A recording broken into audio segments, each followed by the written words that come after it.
నమస్కారం వార్తలకు స్వాగతం. ముందుగా ముఖ్యాంశాలు.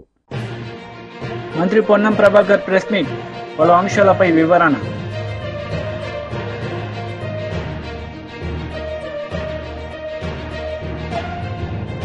మాజీ మంత్రి గుడివాడ అమర్నాథ్ ప్రెస్ మీట్, పలు అంశాలపై వివరణ. బొత్స సత్యనారాయణ మీడియా సమావేశం నిర్వహించారు. ఈ సందర్భంగా పలు అంశాలపై ఆయన మాట్లాడారు. నేను ఒకటే సూటిగా అడుగుతున్నాను, మీ ద్వారా ఆ పార్టీని డిమాండ్ చేస్తున్నాను. ఈ రాష్ట్రంలో ఉన్న ఆంధ్రులందరూ ప్రజలందరికీ కూడా తెలియపరుస్తున్నాను. ఈరోజు శాసనసభ్యుడో పార్లమెంట్ సభ్యుడో లేకపోతే నేను ఎమ్మెల్సీగా ఎడవైపుగా ఉండి మేమేదో రాజీనామాలు చేస్తే మా రాజీనామా వల్ల ఒరిగేది లేదు, మా రాజీనామా వల్ల జంకేది లేదు, మా రాజీనామా వల్ల ఒరిగేది లేదు, పెరిగేది లేదు. ఇవాళ కేంద్రంలో ఉన్నది ఎన్డీఏ ప్రభుత్వం, రాష్ట్రంలో ఉన్నది ఎన్డీఏ ప్రభుత్వం, కూటమి ప్రభుత్వం. గొప్పగా చెప్పుకుంటారు, ప్రతి మాటకి కూడా కూటమి ప్రభుత్వం అని చెప్తున్నారు.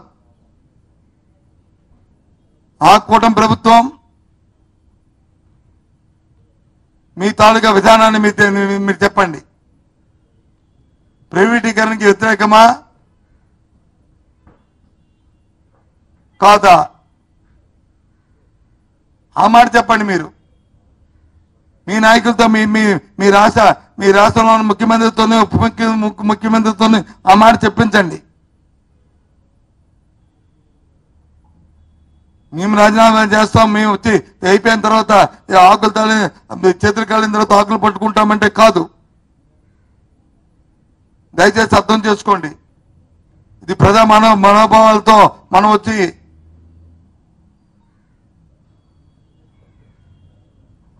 ఆటలు ఆడుకోవడం చాలా సమంజసం కాదు. రాజకీయాలకు ఇక్కడ తావులేదు, రాజకీయాలకు ఇక్కడ తావులేదు. మాకు భయం ఉంది. అందుకే ఆ రోజు సాక్షాత్తు మా అధ్యక్షుడు గాజువాక గత ఎన్నికల్లో ప్రచారానికి వచ్చినప్పుడు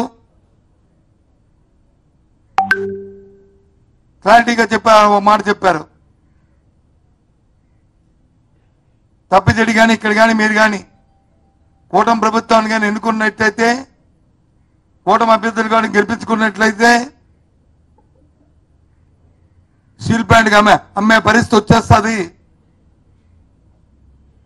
అనే విషయాన్ని ఆయన చెప్పిన సందర్భాన్ని ఒకసారి గుర్తు చేస్తున్నాను.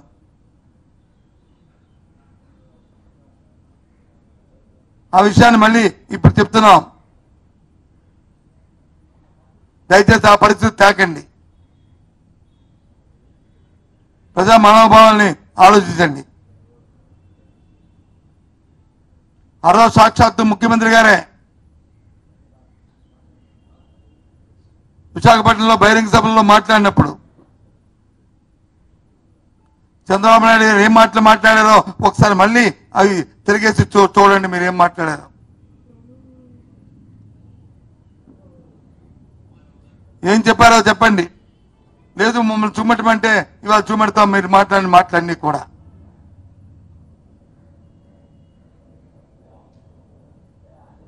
అలాగే సాక్షాత్ ఉప ముఖ్యమంత్రి గారు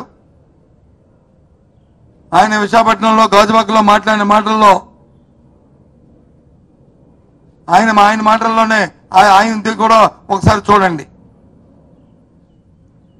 లేదు మమ్మల్ని చూపెట్టమంటే మేము చూపెడతాం, ఏ విధమైన మాటలు మాట్లాడారు. ఆ మాటల మీద మీరు స్టిక్ అనే ఉండండి, ఆ మాటల మీద నిలబడండి. మీ మాటలు నమ్మి ఈ రాష్ట్ర ప్రజలు మీకు ఓటిచ్చారు. నమ్మకాన్ని ముమ్ము చేయకండి, మళ్ళీ మోసం చేయకండి. ఆనవాయితీగా ఉన్న మీ అలవాటుని దయచేసి చేయకండి. అమాయకులు మోసం చేయకండి. BJP leader Bandi Sanjay press meet నిర్వహించారు. ఈ సందర్భంగా పలు అంశాలపై ఆయన మాట్లాడారు. ఈ విధంగా ప్రజలను రాత్రి రంపాన పెట్టారు. ఏ ఉద్యమకారుడు ఏ నాయకుడు ఆ రోజు తెగించి పోరాటం చేశారు, ఏ ప్రాంతంలో పోరాటాలు జరిగినాయి, ఏ విధంగా మనం విముక్తి మనకు కలిగింది, అన్ని విషయాలను కూడా మన కళ్ళ కట్టినట్టుగా ఈ ఫోటో ఎగ్జిబిషన్ ద్వారా మనం చూపెట్టే ప్రయత్నం చేస్తాం. ఎందుకంటే 70 సంవత్సరాల నుంచి కనీసం తెలంగాణ విమోచన దినోత్సవం గురించి చర్చించే పరిస్థితి తెలంగాణ రాష్ట్రంలో గతంలో లేదు.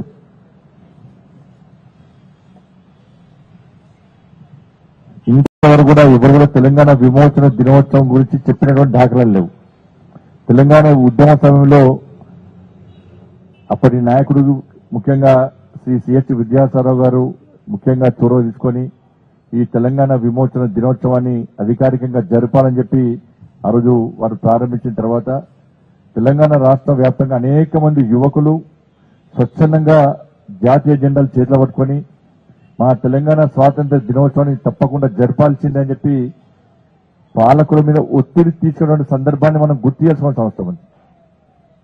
అనేక లాఠీచార్లు జరిగినా, ఎన్ని గొడవలు జరిగినా కూడా తెలంగాణ యువత అంతా కూడా తెగించి కొట్టాడి కలెక్టరేట్ల ముందు పోలీస్ పరేడ్ గ్రౌండ్స్ లో జాతీయ జెండాలను ఎగిరేటువంటి సందర్భాన్ని మనం గుర్తు చేసుకోవాల్సి. దాని స్ఫూర్తి ఏంటంటే ఈ తెలంగాణ పోరాటమే. ఆ రోజు మహిళలను నగ్నంగా బతుకమాడించడం, దాంతోపాటు చిన్న పెద్ద ముసలి ముత్క తేడా లేకుండా నిజాం ఏ విధంగా ఇబ్బంది పెట్టాడు. వాళ్ళు అనేక ప్రాంతాల్లో ఇలా వీర బైరాన్పల్లి దాదాపు 100 మంది నిజాం రజాకారులను ఎదిరించడానికి సొంతగా దళాన్ని ఏర్పాటు చేసుకొని ఏ విధంగా రజాకారులను తరిమికొట్టి సొంతగా ఆయుధాలను తయారు చేసుకుని ఏ విధంగా తరిమికొట్టినో చివరకు పెద్ద ఎత్తున ఫోర్స్ వచ్చి అలా 100 మందిని ఏకదాటిగా హతమార్చడం, ఇలా గుండ్రాంపల్లిలో యువతను ఏ విధంగా హతమార్చడము, దాంతోపాటు పరకాలలో కూడా దేశానికి స్వాతంత్ర్యం 1947 ఆగస్టు 15 వస్తే ఇలా 399 రోజులు మనం ఫైట్ చేసిన తర్వాత యుద్ధం జరిగిన తర్వాత 1948 17 సెప్టెంబర్ రోజు మనకు విమోచన కలిగిందంటే మనం అర్థం చేసుకోవాల్సిన అవసరం ఉంది.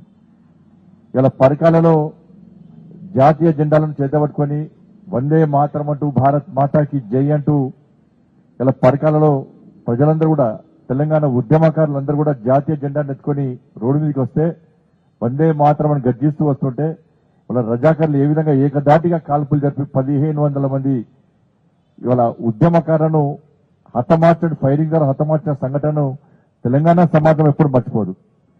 వీర బైరాన్పల్లిని మర్చిపోదు, గుండ్రాపల్లిని మర్చిపోదు, 1000 ఊడల మాదిరిని మర్చిపోదు తెలంగాణ సమాజం. మహిళలను నగ్నంగా బతుకమార్చిన దుర్మార్గ సంఘటన తెలంగాణ సమాజం మర్చిపోదు. ఆ రోజు చాకలి ఎల్లమ్మ గాని, బురుగుల రామకృష్ణారావు గాని, కొమరం భీం, కొండా లక్ష్మణ్ బాపూజీ, చాకలి ఎల్లమ్మ ఇట్లా అనేక మంది, ఇలా హిందూ మహాసభ, ఆర్య సమాజ్, ఇవన్నీ కూడా ఈ అన్ని సంస్థలు అనేక మంది ఉద్యమకారులు ఆ రోజు నిజాంకు వ్యతిరేకంగా పోరాడుతున్నటువంటి సందర్భంలో అనేక ఇబ్బందులు పడ్డా కూడా ఇవాళ మనం వాళ్ళ ఉద్యమ స్ఫూర్తిని, వాళ్ళ యొక్క ఆకాంక్షలు మనం తెలుసుకోవాల్సిన అవసరం ఉంది. కాబట్టి దాన్ని దృష్టిలో ఉంచుకునే కేంద్ర ప్రభుత్వం ఈ చరిత్రను తెరమరుగేయద్దు. ఈ చరిత్రను తెరమరుగేయడానికి కొంతమంది ప్రయత్నం చేస్తున్నారు. ఇది నిజమైన స్వాతంత్ర, మరో స్వాతంత్ర పోరాటం ఇది. కాబట్టి ఇటువంటి చరిత్రను రాబోయే తరాలకు అందించాలని చెప్పి ఒక విశాల దృక్పథంతో వాళ్ళ కేంద్ర ప్రభుత్వం, నరేంద్ర మోడీ గారి ప్రభుత్వం ఈ తెలంగాణ విమోచన దినోత్సవాన్ని జరుపుకుంటున్నది. దీని స్ఫూర్తి సర్దార్ వల్లభాయ్ పటేల్. నిజంగా ఆ రోజు తెలంగాణ రాష్ట్రం, తెలంగాణ సపరేట్ దేశంగా ఏర్పడే, సపరేట్ రాజ్యంగా ఏర్పడే ఉంటే, సపరేట్ దేశంగా ఏర్పడే ఉంటే వాళ్ళ భారతమాత ఒడిలో తల్లి, భారతమాత కడుపులో ఒక క్యాన్సర్ వ్యాధిలాగా వ్యాపించేది. కానీ ఈ వ్యాధిని ఆపరేషన్ పోలో అనేటువంటి ఒక శస్త్రచికిత్సతోని నయం చేసినటువంటి గొప్ప వీరుడు సర్దార్ వల్లభాయ్ పటేల్. దాన్ని మనం గుర్తుంచుకోవాలి. ఆపరేషన్ పోరుతోని ఏ విధంగా నిజాం మెడలు వంచి మనకు విముక్తి కలిగించడో మనం గుర్తుంచుకోవాల్సిన అవసరం ఉంది. మాజీ మంత్రి హరీష్ రావు మీడియా సమావేశం నిర్వహించారు. ఈ సందర్భంగా పలు అంశాలపై ఆయన మాట్లాడారు. ప్రజల కోసం పనిచేయి, నీకున్న అవకాశాలని జాగ్రత్తగా వినియోగించు. ఏదైనా కొద్దిగానే ఉన్న మంచి పేరు వస్తుంది. రెండోసారి గెలుస్తా అంటే కాంగ్రెస్కి అంత సీన్ లేదు. రాజస్థాన్లో ఒక్కసారికే పోయింది, ఛత్తీస్గఢ్లో ఒక్కసారికే పోయింది. యాడైనా కాంగ్రెస్ పార్టీ ఒక్కసారికే పోతుంది. ఇక ఎంత పచ్చి అబద్ధాలంటే మేము టీచర్ల ట్రాన్స్ఫర్ చేసినామని ఇలా చెప్తున్నాడు గాంధీ భవన్లో. 18 ఏళ్ల కింద అయిందట టీచర్ ట్రాన్స్ఫర్లు. 18 ఏళ్లలో టీచర్ ట్రాన్స్ఫరే కాలేదట. ఇక రేవంత్ రెడ్డి వచ్చి 18 ఏళ్ల తర్వాత ఇప్పుడే ట్రాన్స్ఫర్లు చేసినా అని మాట్లాడుతుండు. అబద్ధాలు ఆడడానికి సిగ్గుండాలి. 2018లో కేసీఆర్ గారు ప్రభుత్వం ఈ రాష్ట్రంలో ఉపాధ్యాయుల బదిలీలు చేసింది నిజం కాదా రేవంత్ రెడ్డి అని నేను అడుగుతా ఉన్నా. 2018లో general transfers for teachers KCR గారు ప్రభుత్వం చేసింది. నీకెవడో ఆ స్క్రిప్ట్ రైటర్ చక్కగా లేడు. ఆ ముఖ్యమంత్రి పదవి ఇజ్జత్ నువ్వే తీసుకుంటున్నావు. ఇట్లా అబద్ధాలు ఆడితే టీచర్లు ఏమనుకుంటారు? టీవీలో చూసిన టీచర్లు ఏమనుకోవాలి? 18 ఏళ్ల కింద ట్రాన్స్ఫర్ అయింది, ఇప్పుడు నేనే చేసిన అంటే టీవీలలో చూసిన టీచర్లు నేను ఏమనుకుంటారు? నీ పరువు నువ్వు తీసుకున్నట్టు కాదా? నీ గౌరవం నువ్వు దక్కించుకున్నట్టు కాదా? నీ దక్కించుకుంటే దక్కించుకున్నావు ఆయన, కుర్చీ గౌరవం పోతుందని మాకు బాధ కలుగుతా ఉంది. ఇక ఉచిత కరెంటు గురించి, స్కూళ్ళకి ఇప్పుడే ఉచిత కరెంట్ వచ్చిందట. ఇక అంతకుముందు కరెంటే లేదట స్కూళ్ళల్లో. అడుగుపో ఏ స్కూల్లో పోయి అడుగుతావో. అంతకుముందు కరెంటే లేదట, కంప్యూటర్లన్నీ మూలకు పడ్డాయట. ఇక ఇప్పుడు రేవంత్ రెడ్డి వచ్చే స్కూళ్ళకు ఉచిత కరెంట్ ఇచ్చిందట. కేసీఆర్ గారు ఉన్న అంతకుముందున్న ప్రభుత్వాలు స్కూళ్లకు గ్రాంట్ ఇచ్చిండ్రు, స్కూల్ హెడ్ మాస్టర్లు కరెంటు బిల్లు కట్టిండ్రు. నువ్వు గ్రాంట్ బంద్ చేసినావు, డైరెక్ట్ కరెంట్ వాళ్ళకి కడుతున్నావు, గంతే తేడా. కేసీఆర్ స్కూళ్ళకి ఇచ్చిండు, స్కూల్ వాళ్ళు కరెంట్ బిల్లు కట్టిండ్రు. నువ్వు స్కూళ్ళకి ఇచ్చిండు, బంద్ పెట్టినావు, కరెంట్ వాళ్ళకి కడుతున్నావు. గాదానికి ఏదో నేనేందో ఉచిత కరెంట్ ఇచ్చినా, ఇక గతంలో లేనే లేదు, ఇప్పుడే కొత్తగా స్కూళ్ళకి కరెంట్ ఇచ్చింది అన్నట్టు బిల్డప్ ఇవ్వబట్టివి నువ్వు. ఇవాళ ఇంకో విషయం మీరు చూశారు. నిన్న మొన్న కాంగ్రెస్ పార్టీ ఆడుతున్న నాటకం స్పష్టంగా తెలిపోయింది. ఇవాళ రేవంత్ రెడ్డే దాడి చేపించిండు అని ఆయనే చెప్పిండు. మనోడే వాళ్ళ ఇంటికి పోయిండు అని చెప్పిండు. నేనే పంపినా అని చెప్పిండు రేవంత్ రెడ్డి. ఇప్పుడు ఏమైతుంది? శ్రీధర్ బాబు ఏమో ఇద్దరు బీఆర్ఎస్ ఎమ్మెల్యేలే కొట్లాడుకున్నారని శ్రీధర్ బాబు అంటాడు. బతి విక్రమార్క ఉప ముఖ్యమంత్రి గారేమో ఇద్దరు బీఆర్ఎస్ ఎమ్మెల్యేలే కొట్లాడుకొని రాష్ట్రం పరువు తీస్తుండ్రు అంటాడు. రేవంత్ రెడ్డి నిన్న ఢిల్లీలో చిచ్చాట్లేమన్నాడు? గాంధీ బీఆర్ఎస్ఏ అన్నాడు. ఇవాళ ఏమంటాడు? గాంధీ భవన్లో చూడుండ్రు. ఇక ఇవాళ గాంధీ భవన్లో ఏమంటాడు? మనోడేనట. ఇక ఎవడు మనోడో ఈ పుణ్యాత్ముడు ఏం మాట్లాడతాడు? బీఆర్ఎస్ కు సంబంధించిన ఎమ్మెల్యే నేను, బీఆర్ఎస్ పార్టీ ఎమ్మెల్యేను, పబ్లిక్ అకౌంట్స్ కమిటీ చైర్మన్ నేను అని చెప్తే, ఇంకో బీఆర్ఎస్ పార్టీ ఎమ్మెల్యే వాళ్ళకి ఏదైనా మనస్పర్ధలు ఉంటే, మీ మనస్పర్ధలు మీకుంటే అక్కడ కాంగ్రెస్ పార్టీపై నెపం పొంది ప్రభుత్వానికి సంబంధించి ఇష్టరాజ్యంగా అడ్డగోల మాట్లాడుతా ఉన్న వైనాన్ని ప్రజలందరూ కూడా గమనిస్తా ఉన్నారు. మన వాడొకడు వీడొకడు మోపాడు, వాళ్ళు వీళ్ళు వాళ్ళ చెంచాగాళ్ళు కార్యకర్తల మీద కేసులు పెట్టాలనో కార్యకర్తల మీద దాడులు చేస్తామనో ప్రయత్నం చేస్తారు. మన ఇంటికి వస్తామని చెప్పారు, కానీ మనోళ్ళే వాళ్ళ ఇంటికి పోయారు. చింతపండు అయినాక చెప్తారు మా ఇంటికి వచ్చి తన్నీరాడు. ఇప్పుడు ఏమంటుండ్రు రేవంత్ రెడ్డి? మనోళ్ళే వాళ్ళ ఇంటికి పోయి తన్నిండ్రు. మనోళ్ళు అంటే ఎవరు? పాపం ఇప్పుడు ఆయన గాంధీ గారు ఇంతకు ఎవరి వాడు? పొద్దుగాలనేమో బీఆర్ఎస్ అండ్రి, నిన్న ఢిల్లీలోనేమో బీఆర్ఎస్ అన్నాడు రేవంత్ రెడ్డి, ఇవాళనేమో మావోడే అంటుండు, మనోడే అంటుండు, కాంగ్రెస్ వాడు అంటుండు. నా గరఖానా ఘాట్కా అయిపోయినట్టుంది ఇది. అసలు ఇంతకు ఎవరి వాడు? అంటే ముఖ్యమంత్రి గారి మాటలు చూస్తుంటే తానే దాడి చేయించిన అని చెప్పకనే చెప్పిండు కదా రేవంత్ రెడ్డి గారు. మళ్ళీ పైకి వెళ్ళేమంటాడు? హైదరాబాద్ బ్రాండ్ ఇమేజ్ దెబ్బతింటుంది, ఇదో సన్నాయి నొక్కులు నొక్కుతాడు. మళ్ళా ఒక ముఖ్యమంత్రి మాట్లాడాల్సిన భాషన, ఒక రాష్ట్రాన్ని పరిపాలించే విధానమా ఇది? నిజంగా కేసీఆర్ గారు ఆ రోజు ఆలోచించుంటే 9.5 ఏళ్లలో ఏమైతుండే? కేసీఆర్ గారు. మంత్రి పొన్నం ప్రభాకర్ మీడియా సమావేశం నిర్వహించారు. ఈ సందర్భంగా పలు అంశాలపై ఆయన మాట్లాడారు. చేస్తారు. అందుకు సంబంధించి జిల్లా యంత్రాంగం తరఫున, మున్సిపల్ యంత్రాంగం తరఫున వివిధ శాఖల సమన్వయంతో ఎక్కడ కూడా ఇబ్బంది రాకుండా గణేష్ నిమజ్జన కార్యక్రమాన్ని ప్రక్రియ మొత్తంగా సజావుగా సాగడానికి అన్ని ఏర్పాట్లు చేయడం జరిగిన అధికార యంత్రాంగం. ప్రభుత్వం ఇప్పటికే గణేష మండపాలకు సంబంధించి మొట్టమొదటిసారిగా చరిత్రలో ఉచిత విద్యుత్తుని ఇవ్వడమే కాకుండా వేడుకలు ఘనంగా జరగాలి, ఈ రాష్ట్ర ప్రగతిలో ప్రజాపాలనలో ఎటువంటి విఘ్నాలు లేకుండా ఈ నవరాత్రులు అనేటువంటి ఉత్సవాలు ఘనంగా జరగాలనేటువంటి సానుకూల వైఖరితో మంత్రుల స్థాయిలో జిల్లా అధికారుల స్థాయిలో జరిగే రివ్యూతో పాటుగా ఈసారి గౌరవ ముఖ్యమంత్రి గారు కూడా స్వయంగా రివ్యూ చేసి అన్ని జిల్లా స్థాయిల్లో అన్ని రకాల ఏర్పాట్లు చేయడంతో పాటుగా నిమజ్జనానికి సంబంధించి ఎక్కడ కూడా ఇబ్బంది రావద్దనే విధంగా ఆదేశాలు ఇవ్వడం జరిగింది. అందుకు అనుగుణంగా మున్సిపల్ యాంత్రాంగం గాని జిల్లా యాంత్రాంగం గాని అనుబంధానికి సంబంధించిన శాఖలు అన్ని కూడా ఇక్కడ ఏర్పాట్లు చేయడం జరిగింది. ఏమైనా ఇబ్బంది ఉంటే గజ ఈతగాళ్లు కావచ్చు, ఫైర్ సిబ్బంది కావచ్చు, నిరంతర విద్యుత్ శాఖ వాళ్ళు కావచ్చు, శాంతి భద్రతలకు పోలీసులు కావచ్చు, సమన్వయం చేసి అతిథులు వీఐపీలు వస్తే రెవెన్యూ పరంగా కావచ్చు, మున్సిపల్ పరంగా సౌకర్యాలు కావచ్చు, పంచాయతీరాజ్ అంతా కూడా అన్ని రకాల శాఖల భాగస్వామ్యంతో గణేష్ ఉత్సవాలు జరుగుతూ ఉన్నాయి. కాబట్టి భక్తులు కూడా అధికారం మాత్రమే ప్రభుత్వ అధికారులు మాత్రమే చేస్తే సరిపోతుంది. మండప నిర్వాహకులు కూడా ఈ కార్యక్రమాన్ని విజయవంతం కావడానికి ఇప్పటికే గణేష్ ఉత్సవ సమితి వాళ్ళు, విశ్వ హిందూ పరిషత్ వాళ్ళు, మండప నిర్వాహకులందరితోటి అన్ని రకాల క్షేత్రస్థాయి సమావేశాలు అయినాయి. తప్పకుండా రేపటి నిమజ్జన కార్యక్రమం కూడా విజయవంతంగా కొనసాగుతుంది ఆ గణేశుడు ఆశీర్వచనంతో అనే మాట సందర్భంగా మనవి చేస్తా ఉన్నాను. ఇకపోతే హైదరాబాద్ సంబంధించి కూడా గణేష్ నిమజ్జనం మీద కోర్టు తీర్పు తర్వాత లేదా పత్రికల్లో వార్తలతో కొద్దిగా కన్ఫ్యూజన్ వస్తోంది. నిన్న భాగ్యనగర్ గణేష్ ఉత్సవ సమితి వాళ్ళు మాట్లాడడం జరిగింది నాతోటి.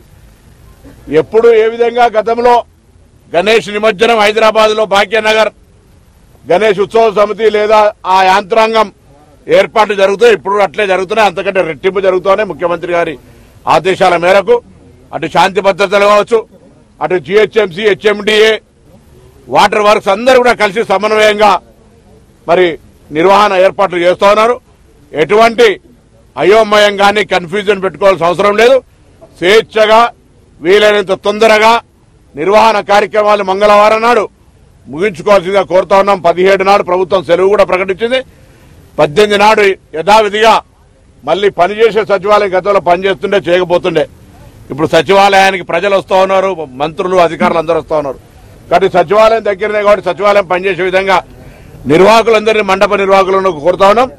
17 వీలైనంత తొందరలో బయలుదేరి నిమజ్జన ప్రక్రియ తొందరలో పూర్తి చేసుకోవాలని సందర్భంగా కోరుతూ ఎటువంటి ఇబ్బంది గాని కన్ఫ్యూజన్ గాని లేకుండా అధికారుల సమన్వయంతో ఏర్పాట్లు జరుగుతున్నాయనేటువంటి మాట అటు ఉత్సవ సమితి వాళ్లకు మండప నిర్వాహకులందరూ కూడా ప్రభుత్వం పక్షాన. మంత్రి గుడివాడ అమర్నాథ్ మీడియా సమావేశం నిర్వహించారు. ఈ సందర్భంగా టీడీపీ నేతలపై ఆయన విరుచుకుపడ్డారు.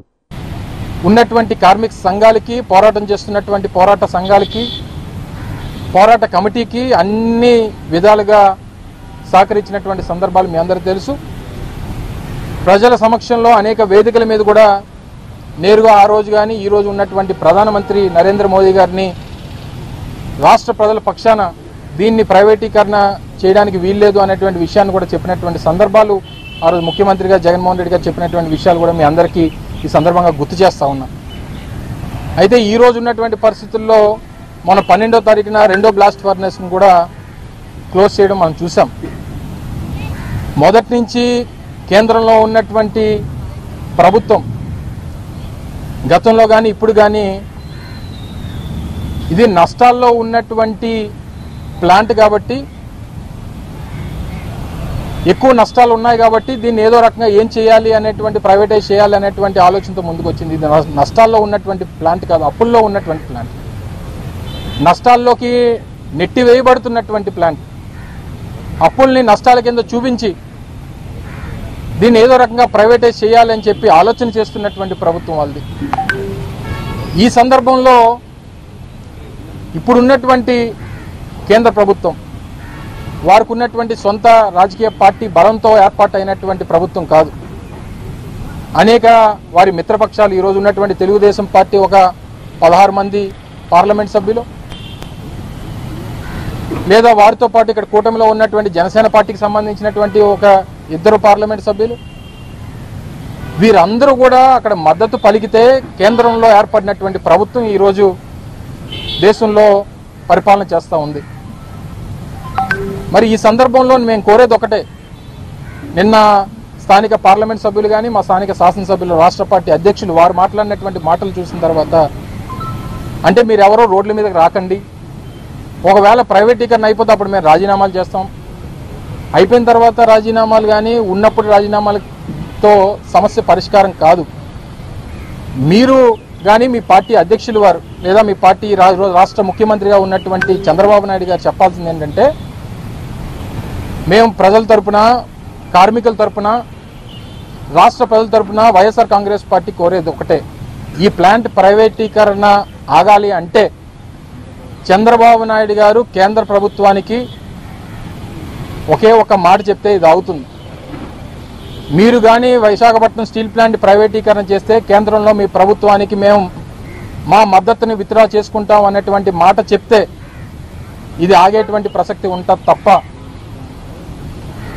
అంతా అయిపోయిన తర్వాత మేము రాజీనామాలు చేస్తాం, మేము రోడ్ల మీద కూర్చుంటాం, మేము పోరాటాలు చేస్తామంటే ఇది ఆగేది కాదు, జరగదు, జరగబోదు అనేటువంటి విషయాన్ని కూడా ఈ సందర్భంగా మీ ద్వారా తెలియజేస్తూ వైఎస్ఆర్ కాంగ్రెస్ పార్టీ స్టాండ్ నిన్న కానీ ఈ రోజు కానీ రేపు కానీ ఎప్పుడన్నా ఒకటే, ప్రైవేటీకరణకి వైఎస్ఆర్ కాంగ్రెస్ పార్టీ వ్యతిరేకం వ్యతిరేకం వ్యతిరేకం అనేటువంటి విషయాన్ని మొదటి నుంచి చెప్తూ వచ్చాం, దానికి కట్టుబడి ఉన్నాం. దానికి ప్రజల పక్షాన, కార్మికుల పక్షాన, ప్లాంట్ పక్షాన ఏ రోజు. వార్తలు ముగించే ముందు ముఖ్యాంశాలు మరోసారి. మంత్రి పొన్నం ప్రభాకర్ ప్రెస్ మీట్, పలు అంశాలపై వివరణ.